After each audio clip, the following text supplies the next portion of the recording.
Gloire à Dieu. Tendre Père Céleste, c'est encore un privilège et une grâce que tu nous accordes d'être en vie. Papa, nous te sommes reconnaissants pour ta parole.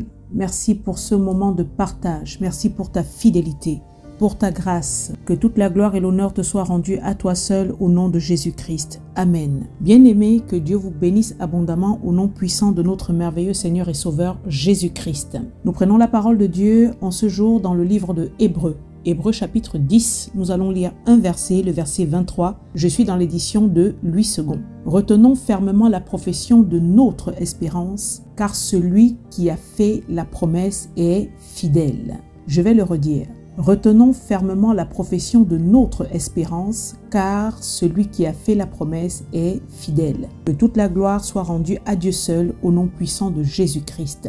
Bien-aimés, aujourd'hui nous voulons parler d'un aspect très important qui est parfois malheureusement oublié dans le cœur de nombreux croyants, qui ne savent que regarder malheureusement qu'aux persécutions ou encore aux tribulations endurées. Pourtant, le simple fait d'être encore compté parmi les vivants, de pouvoir respirer, d'être en vie, seul ce fait-là témoigne de la fidélité de Dieu. Bien-aimés, la fidélité est une caractéristique de Dieu, qui est très souvent dans nombreux versets bibliques associés à la bonté de Dieu. Fidélité et bonté sont des concepts qui marchent ensemble. Je vais le redire autrement. Parcourant la parole de Dieu, nous lisons à plusieurs reprises que l'Éternel, le Dieu Tout-Puissant, l'El Shaddai, possède de nombreuses caractéristiques qui nous révèlent comme ça sa nature profonde, son essence même. Mais afin de ne pas trop allonger le message ou encore de ne pas trop tirer dans le temps et ne libérer que l'essentiel, aujourd'hui nous allons nous attarder seulement sur un de ces attributs en particulier dans cette édition et il s'agit de la fidélité. Bien aimé, quand on parle de fidélité, on fait référence à la constance, à la régularité. Dieu est constant. Il est le même hier, aujourd'hui, éternellement. Dieu ne change pas. Comme lui-même il le dit en Malachie chapitre 3 verset 6. La fidélité de Dieu renvoie également à l'amour. Dieu est amour.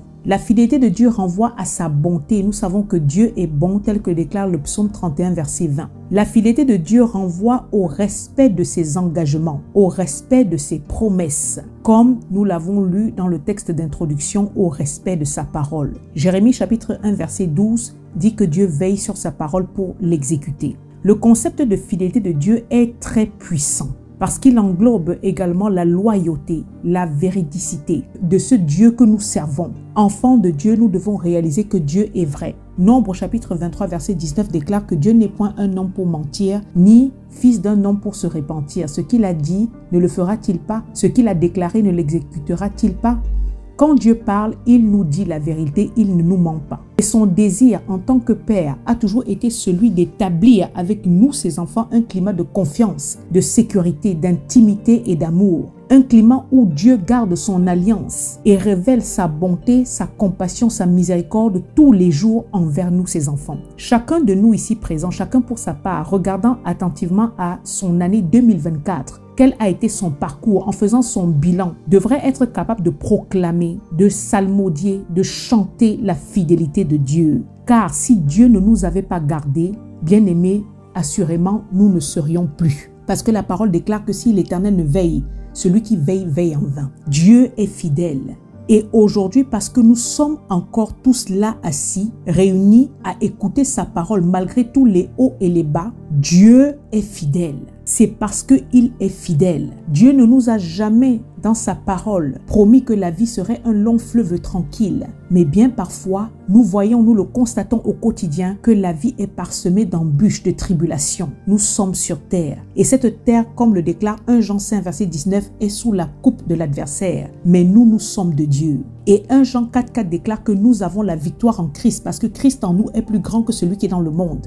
Ainsi, le Christ lui-même en Jean chapitre 16 verset 33 pouvait dire que nous devons conserver la paix. Car même si dans le monde nous aurons des tribulations, on ne doit pas perdre courage parce que le Christ a déjà vaincu le monde. En ce début d'année, j'aimerais que chacun d'entre nous réalise cet amour, cette constance, cette loyauté, cette bonté de Dieu qui est renfermé dans ce concept de fidélité. Le fait que Dieu soit fidèle, c'est-à-dire qu'il soit bon, qu'il soit constant éternellement, est pour nous, enfants de Dieu, une véritable consolation et une véritable sécurité. 2 Timothée chapitre 2 verset 13 dit que si nous sommes infidèles, Dieu, lui, il demeure fidèle car il ne peut se renier lui-même. Enfants de Dieu, si nous devons être sincères avec nous-mêmes, nous devons reconnaître que parfois nous sommes infidèles, inconstants, déloyaux et parfois même durs de cœur, mais Dieu demeure fidèle. Et c'est une des choses dans nos comportements qui fait mal au cœur de Dieu, le fait qu'on se détourne parfois de lui, qu'on se mette à servir des idoles, qu'on tourne nos regards premièrement vers d'autres solutions, des choses qui n'ont rien à voir avec ses voies. Cela étant, retournant au texte que nous venons de lire, il est dit « Retenons fermement la profession de notre espérance, car celui qui a fait la promesse est fidèle. » Retenons fermement, solidement, fortement, inébranlablement. C'est-à-dire qu'importe la violence avec laquelle arrivent les tribulations, qu'importe les épreuves, les injustices endurées, bien-aimés, on ne lâche rien. On demeure ferme, on continue à persévérer. Oui, les persécutions, les tentations, les défis, les challenges, mettez le mot que vous voulez, viendront. Mais le croyant, malgré tout, doit être conscient d'une chose, doit constamment se rappeler en qui est-ce qu'il a cru, en qui est-ce qu'il a placé son espérance. Il a cru et a placé son espérance en celui qui s'appelle fidèle et qui est fidèle. Oui, abonderont les difficultés, mais Dieu, dans sa fidélité, son amour et sa grâce, demeure et demeurera toujours fidèle pour nous secourir, pour nous garder, pour nous protéger, ne permettant qu'aucune des épreuves qui arrivent dans nos vies soit au-dessus de nos forces. Mais bien dans le cœur de ces épreuves-là, Dieu est non seulement avec nous, il ne nous abandonne pas, il se tient présent à nos côtés et comme on se confie en lui, c'est comme ça qu'il nous fortifie dans l'épreuve et il nous donne même le moyen d'en sortir comme le déclare 1 Corinthiens chapitre 10 verset 13. Car toutes les promesses que Dieu nous fait sont vraies et fiables. Elles sont oui et amen. Et comme nous avons choisi d'accepter Christ comme notre Seigneur et Sauveur, nous avons choisi de le suivre, ayant pris conscience que nous ne sommes que de passage sur cette terre et que Christ seul est notre espérance, ainsi tous les jours nous devons vivre en nous appuyant sur la fidélité et la bonté de notre Père, de notre Dieu, sans laisser que quelque chose ou même un quelconque individu ne nous détourne de quelque manière que ce soit de la profession de notre espérance, car celui qui a fait la promesse est fidèle. Bien-aimés, ceci devrait être une décision personnelle que chacun de nous doit prendre dans son cœur, celle de rester ferme. Même si la mer s'agite, même si les montagnes tremblent, nous continuons à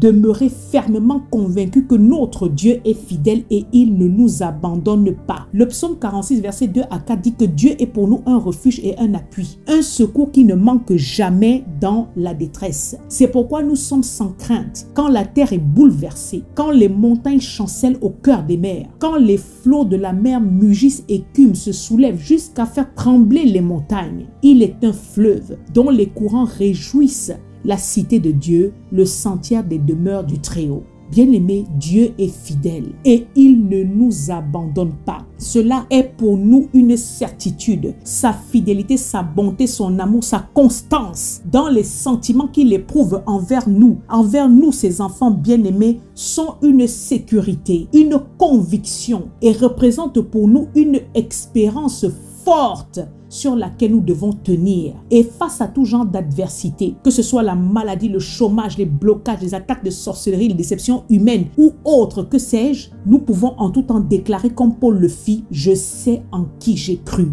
Je sais en quel Dieu j'ai cru. » Notre Dieu ne nous abandonne pas en proie aux situations tragiques qui peuvent survenir dans nos vies. Mais comme nous l'avons dit, il vient à notre secours parce qu'il nous aime. Puisqu'il sait également l'amour que nous éprouvons pour lui, dans sa grâce, il fait concourir toutes choses à notre bien. Il change le cours des événements, il fait cesser les combats, on ne souffre pas toujours. Chaque chose a une fin et il sait transformer le mal en bien. C'est Dieu qui nous assure la victoire. Bien-aimés, qu'en cette année 2025, nous puissions encore décider de nous appuyer sur la fidélité de Dieu afin de vivre de manière victorieuse. Nous ne devons plus marcher selon nos émotions. Le croyant ne doit pas marcher en proie aux émotions ou alors au cours de la vie. Nous ne devons laisser aucune épreuve nous détacher, nous convaincre de quelque manière que ce soit que Dieu est mauvais, qu'il nous a abandonnés ou bien qu'il ne nous aime pas. pas. Dieu est constant dans l'amour inconditionnel qu'il nous porte. Nous ne devons pas imiter Israël qui, face à l'adversité, savait si bien se détacher de Dieu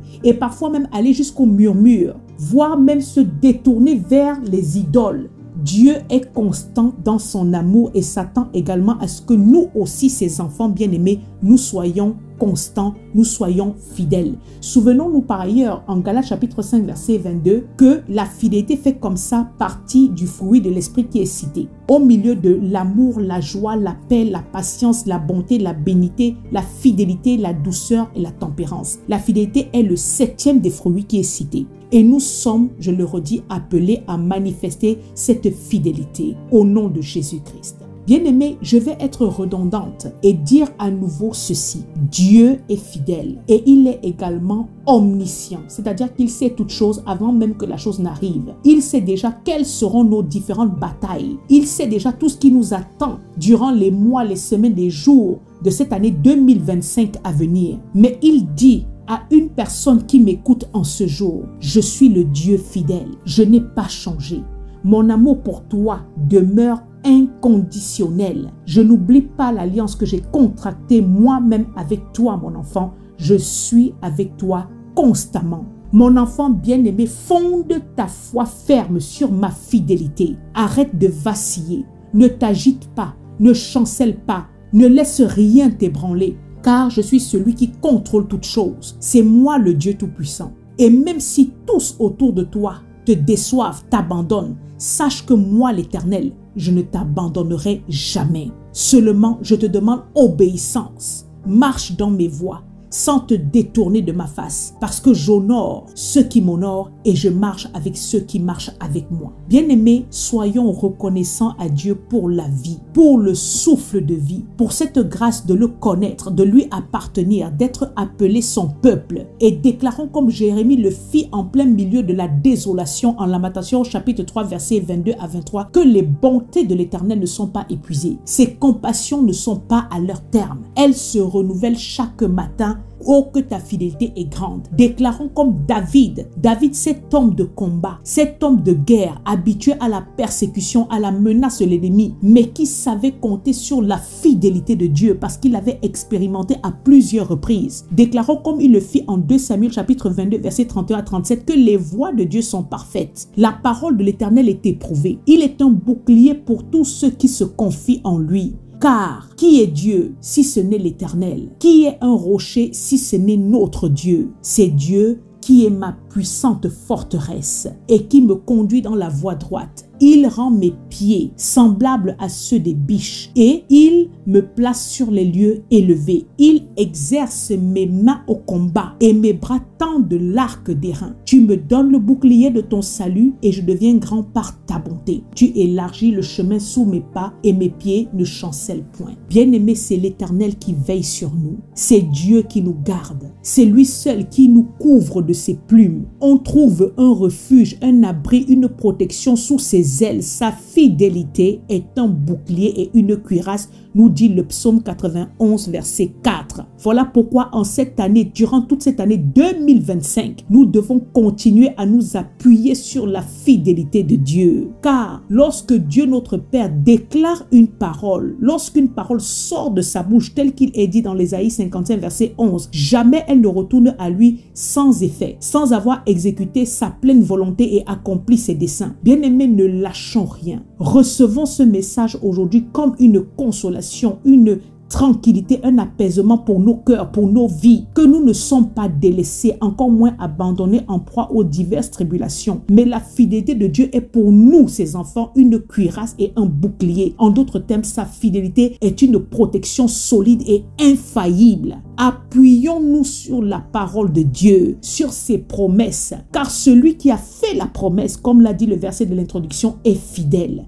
Et il accomplit toujours ce qu'il promet. Donc, dans les bons comme dans les mauvais moments que nous aurons à vivre, dans les pleurs comme dans l'allégresse, dans la joie, Bien-aimés, soyons constants, demeurons fermes, fermement convaincus de la fidélité, de la présence, de la loyauté de Dieu, de la bonté de Dieu envers nous, ses enfants. Dieu est celui qui marche devant nous. Il est celui qui guide nos pas. Il est celui qui nous protège. Il est celui qui empêche nos pieds de heurter la pierre. Il est celui qui maintient son alliance avec nous à perpétuité. Il est le Dieu, même lorsque nous tombons, c'est lui qui nous relève. Il est le Dieu qui nous guérit, qui nous fait sortir plus que vainqueurs de toute adversité. Il est le Dieu qui nous affermit et qui nous préserve du malin. Et tandis que dans le passé, il avait déjà agi, il n'a pas changé, il agira encore. Ce qu'il a fait dans le passé, il peut encore le refaire. L'Éternel ne délaisse pas son peuple. Il n'abandonne pas son héritage, tel que le déclare le psaume 94, verset 14.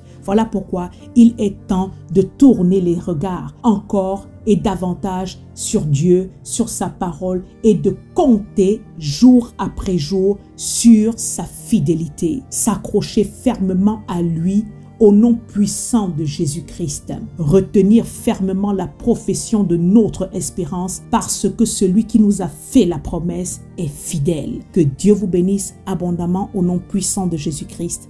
Amen.